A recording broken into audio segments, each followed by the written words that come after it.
हम दिव्यांग किसी से कम नहीं हैं। हाँ, हम मजबूर हैं, पर हम मजबूत हैं। दिव्यांग नया कदम। इसी जोश और जज्बे के साथ चैनल को अभी सब्सक्राइब करें। देखा जाए तो आज कैरियर को लेकर आज वे सभी दिव्यांग चिंता में हैं जिन्होंने 10वीं और 12वीं कक्षा की पढ़ाई पूरी कर ली है।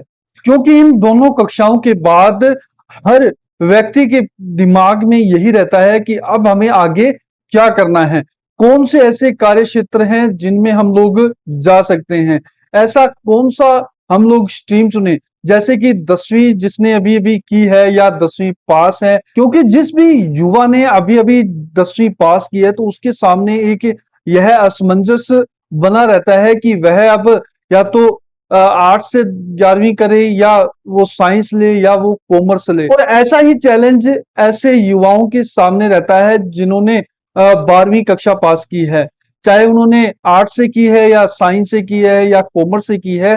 तो अब उनके दिमाग में ये रहता है कि हम लोग जब आगे डिग्री करें तो उसके साथ साथ कोई ऐसा स्किल कोर्स करें या कोई ऐसा सर्टिफिकेट कोर्स करें। क्योंकि देखो आज के समय में जिस प्रकार कंपटीशन इतना हार्ड हो चुका है कि केवल आपकी डिग्री की आज कोई वैल्यू नहीं है ना। अगर आपने सिर्फ बीकॉम की डिग्री ले रखी या बीएससी की डिग्री ले रखी है या बीए की डिग्री ले रखी है तो आज उसकी वैल्यू नहीं है।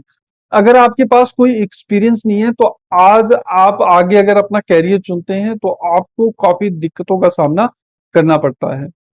तो दिव्यांग साथियों, आज की इस वीडियो में हम लोग इसी विषय पर बात करने वाले हैं कि अगर आप 10वीं कक्षा पास कर चुके हैं तो आपके सामने अब चैलेंज होगा कि मैं आगे कौन सी स्ट्रीम चुनूं, मैं कॉमर्स चुनूं या साइंस या आर्ट्स।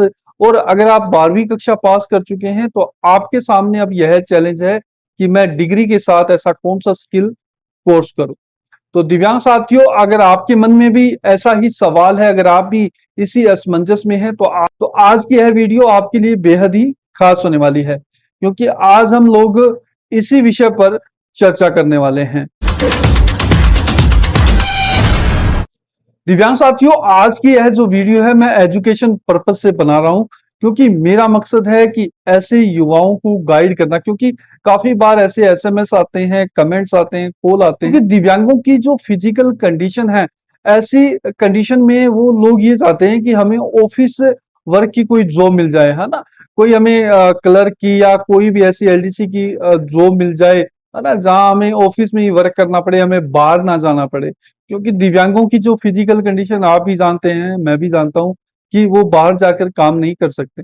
तो उनको ऐसा ही कैरियर चुनना चाहिए जिसके बाद उन्हें क्या है कि ऑफिस वर्क का काम मिल जाए।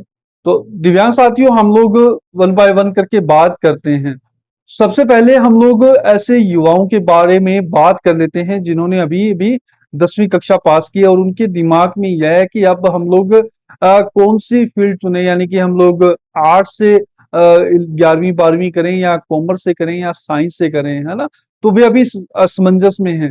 तो ऐसे युवा साथियों से मैं यह कहना चाहता हूं कि देखो, अगर आपका थोड़ा बहुत भी इंटरेस्ट अगर मैथ में है ना, अगर आप मैथ में अच्छी पकड़ है तो आपके लिए कॉमर्स जो स्ट्रीम है वह सबसे बेस्ट है ना। अगर आप कॉमर्स से यानी कि 11वीं 12वीं कर लेते हैं तो आपके पास क्या है कि आगे अगर आप कैरियर बनाना चाहते हैं तो आपको जॉब अपॉर्चुनिटी भी इसके बाद काफी मिलती है ना। आज आप देखोगे कि अकाउंट्स की जॉब सबसे ज्यादा सबसे बेस्ट जॉब है एक दिव्यांग व्यक्ति के लिए, क्योंकि उसमें क्या रहता है कि आपको फील्ड में नहीं जाना पड़ता, आपको एक जगह ऑफिस वर्क करना पड़ता है। और दिव्यांगों के लिए सबसे बेस्ट ऑप्शन है कॉमर्स, है ना।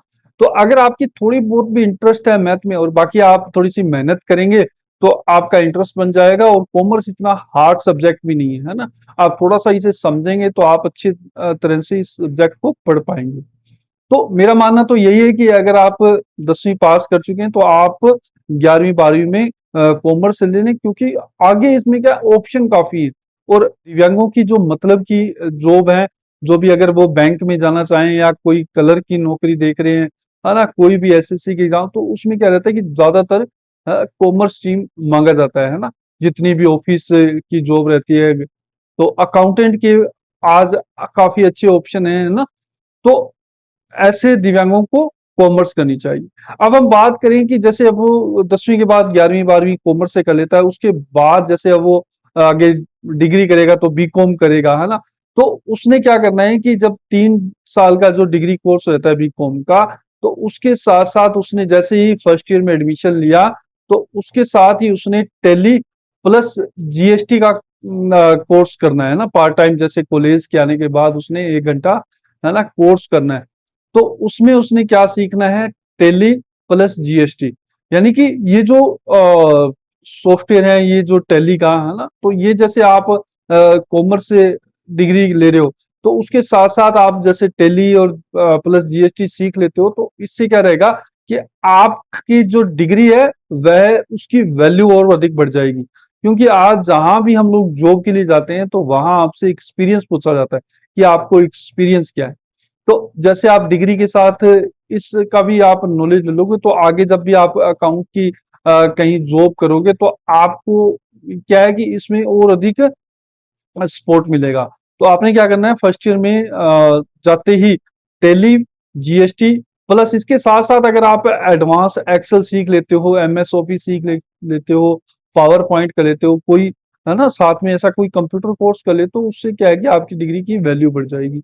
और जब देखो ये टैली का कोर्स क्या है कि लगभग 6 महीने का रहता है ना, तो 6 महीने, या अगर आप एक्सेल भी सीखते हो तो आप 1 साल में इस कोर्स को कंप्लीट कर लोगे, उधर आपकी डिग्री भी चल रही है और इधर आप ये भी कर लोगे। उसके बाद आपने क्या करना है कि आप अपने एरिया में जहां भी कोई अच्छा आपका जानकार कोई सीए है ना, या कोई टैक्स विभाग का कोई वकील है जो कि रिटर्न भरता है, जैसे जीएसटी की रिटर्न भरनी है, इनकम टैक्स की रिटर्न भरनी है, तो आपने उसके बाद वहां काम करना है, यानी कि इंटर्नशिप करनी है। तो उसमें अगर आपको वो स्टाइपेंड दे या कोई पेमेंट दे तो ठीक है ना, अगर वो ना भी दे तो आपने क्या करना है कि उसके बाद उस वकील के पास या उस सीए के पास काम सीखना है, या अगर कोई बढ़िया अकाउंटेंट है तो उसके पास आपने काम सीखना। तो जैसे फर्स्ट ईयर में आपने टेली, जीएसटी, एक्सेल वगैरह सीख लिया, उसके बाद आपने सेकंड ईयर में आप किसी वकील के पास या सीए के पास काम करना सीख लेते हो। तो जैसे ही आप थर्ड ईयर में जाओगे, तो आपकी उधर से तो डिग्री कंप्लीट हो जाएगी और इधर से आपको इतना एक्सपीरियंस मिल जाएगा। अगर आप अपने क्षेत्र की कोई बड़ी दुकान या बड़ी फर्म में काम करने जाते हो, तो आपको क्या है कि हाथों हाथ जैसे ही आपकी डिग्री कंप्लीट होगी और आपको काम मिल जाएगा। तो आप 20 से 25 हजार रुपए तो आसानी से डिग्री कंप्लीट होने के बाद ही कमा सकते हो। इसके अलावा आपके सामने काफी ऑप्शन है, एसएससी ऐसी काफी वैकेंसी निकलती हैं, जिसमें एलडीसी, क्लर्क, है ना, बैंक में पोस्टें निकलती हैं। काफी ऐसे सरकारी डिपार्टमेंट हैं जिनमें अनेकों वैकेंसियां निकलती हैं, है ना, तो उनमें आप सीधे अप्लाई भी कर सकते हैं। अगर आपका सरकारी नौकरी में चयन नहीं होता, तो आपके पास प्राइवेट सेक्टर में काफी ऐसे ऑप्शन मिल जाते हैं आपको, है ना। तो मेरे हिसाब से तो देखो, जो भी दिव्यांग आज इस चिंता में है कि मैं 10वीं या 12वीं के बाद, है ना, कौन सी स्ट्रीम चुनूं, तो सबसे बेस्ट ऑप्शन है कि वो कॉमर्स से आगे अपना 11वीं 12वीं में कॉमर्स ले ले और आगे डिग्री कर ले, और जो मैंने जैसे बताया अगर आप माने तो उस हिसाब से कर ले, तो आपको ये नहीं रहेगा कि हम लोग आगे क्या करें, उनको कैरियर की चिंता नहीं रहेगी, है ना। तो दिव्यांग साथियों, अगर इसके अलावा भी आपके मन में कोई डाउट है, कोई, है ना, आप सवाल पूछना चाहते हैं, तो आप हमें कमेंट में जरूर लिखें। अगर आपको यह जानकारी अच्छी लगी हो तो वीडियो को लाइक कर दें और ज्यादा से ज्यादा शेयर कर दें। अगर आपने अभी तक हमारे इस चैनल को सब्सक्राइब नहीं किया है, तो चैनल को जरूर सब्सक्राइब कर लें। धन्यवाद।